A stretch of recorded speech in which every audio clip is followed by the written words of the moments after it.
सीख रहा हूँ और सफलता को लेके बहुत लोगों ने बोला है अभी तो बहुत।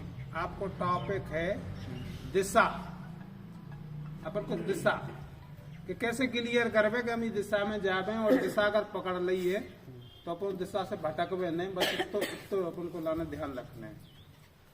सफलता तो ऐसी है कि टॉपिक दिया चाचा ने कि कैसे हमें दिशा चुनना चाहिए। तो ये सबका अलग अलग हो सकता है डिसीजन, की सबका अलग अलग सोच हो सकती है कि मुझे क्या करना है। कोई फिक्स नहीं है कि यही चीज़ सही है, कि मैंने कुछ किया तो वही सही है। सबके लिए ये अलग अलग चीज़ हो सकती है।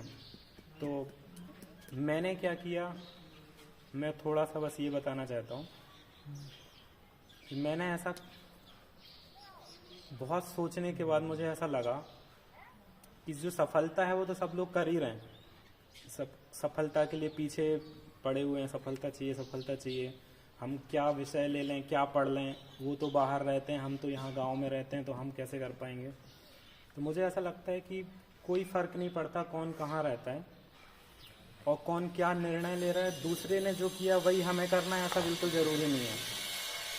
अगर हमारे पास कुछ भी नहीं है, हम लोग जैन हैं, यही सबसे बड़ी बात है।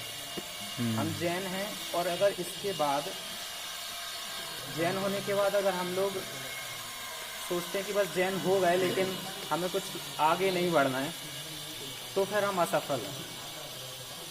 मुझे लगता है कि सारी चीज़ें आसानी से उपलब्ध है हमारे पास। मंदिर में हर मंदिर में शास्त्र रखे हुए हैं, लेकिन कोई बात नहीं करता। बहुत कम लोग बात करते हैं कि यहाँ पढ़ना चाहिए, शास्त्र पढ़ना चाहिए। अगर हम लोग सिर्फ शास्त्र पढ़ के सीख कर, हमारे पास शास्त्र इतने हैं कि हम सिर्फ शास्त्र पढ़ के ही आगे बढ़ सकते हैं। अगर बाई चांस हमारे पास कोई समझाने वाला भी नहीं है तो हम शास्त्र पढ़ सकते हैं और समझाने वाले हैं। लेकिन मुझे मंदिर में सिर्फ यही बात करनी है कि सिर्फ सफलता जरूरी नहीं है, और इस चीज़ को मैं मानता हूँ। तो सफलता जरूरी नहीं है, ये चीज़ सोचने वाली बात है। मैं बिल्कुल कोई ज़्यादा विस्तार से कुछ बताना नहीं चाहता हूँ सफलता। और मैं भी तुम लोगों जैसे ही बस एक सीखने वाला जैन हूँ, तो सब लोग बिल्कुल एक जैसे हैं।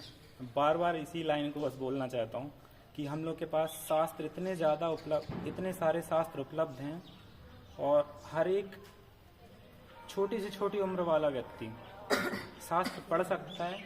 आचार्यों ने शास्त्र लिखे हैं इसलिए कि कोई उसको समझ सकता है, इसलिए लिखे हैं शास्त्र।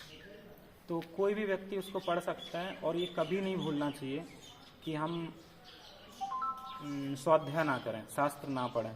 शास्त्र मैं बार बार यही कहूँगा कि हर एक व्यक्ति को जीवन में सफलता जहाँ जैसे मिलेगी, लेकिन डेली कम से कम 10 मिनट शास्त्र पढ़ना चाहिए।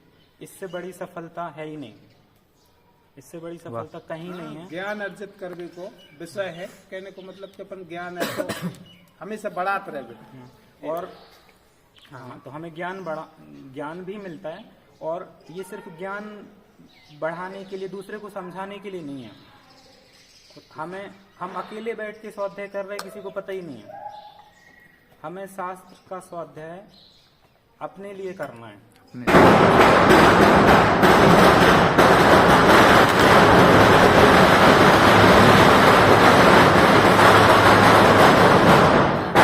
इसमें सबसे अच्छी चीज़ ये बात मैं थोड़ी सी अलग कर रहा हूँ सब लोगों से, लेकिन मैं ये चीज़ बहुत मैंने सोची है, बहुत मानता हूँ, इसलिए मैं बोल रहा हूँ। और बिल्कुल 8 साल का 10 साल का बच्चा भी ये चीज़ कर सकता है। सब लोग जानते हैं, ऐसे मैं कोई अलग बात नहीं कर रहा हूँ। सब लोग जानते हैं, यहाँ पर बहुत सारे लोग शास्त्री भी हैं, और उन लोगों से मुझे कम नॉलेज है। लेकिन जैसे मैं सीख रहा हूँ, मैं चाहता हूँ कि हर एक को ये करना चाहिए, और ये कोई भी कर सकता है। हो सकता है कि कोई रात को 9 बजे खाना खाता है, तो कभी हो जाता है, या कोई डेली मजबूरी में खाना पड़ता है, लेकिन उसको ठीक करना है, वो उसको तो ठीक करना ही है। लेकिन ये नहीं सोचना है कि जिस दिन मैं 9 बजे खाना बंद कर दूंगा उसके बाद से मैं शास्त्र पढ़ना शुरू करूँगा। सही बात है। मेरी हर लाइन में सिर्फ यही है कि हमें डेली 10 मिनट शास्त्र पढ़ना चाहिए और समझ में आएगा। लगे रहो, जिंदगी भर पढ़ते रहो, समझ में आएगा। मैं भी सीख रहा हूँ, मुझे कोई ऐसा ज्ञानी टाइप का वैसा नहीं हूँ मैं, तो मैं भी सीख रहा हूँ, लेकिन ये सबको करना चाहिए। सफलता मिल जाएगी, उसकी बिल्कुल टेंशन मत लो, सफलता मिल जाएगी। तो मेरे पास और कुछ कहने के लिए नहीं है, बस मैं यही कहना चाहता हूँ।